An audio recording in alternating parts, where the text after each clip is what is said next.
Magkano nga ba ang kinita ko sa 1 million views dito sa Reels, sa Facebook? Let's find out. Yan. Merong mga nag-comment na sa US ay 10 cent mommy per views. So it's equals to $100,000. Wow! Meron naman akong na-search na piso per views dito sa Pilipinas. So it's equivalent to 1 million peso. Wow! So check po natin ang analytic yan ng aking video.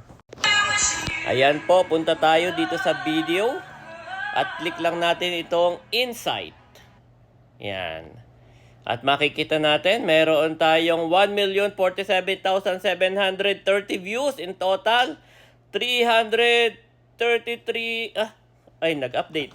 1,054,705 views. 3,354 reaction. 3,354 comments. 62 share. And 160 yung nag-save. Yan. Next, punta naman po tayo dito sa overview. Yan, pero bago doon muna sa audience, sino ba yung mga nanonood natin? Nagkaroon tayo ng 259 followers sa video na yon. Yan. At meron tayo sa Reels po ito.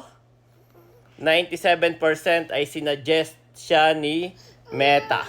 Yan, yung iba ay nag-like and share. Okay, next.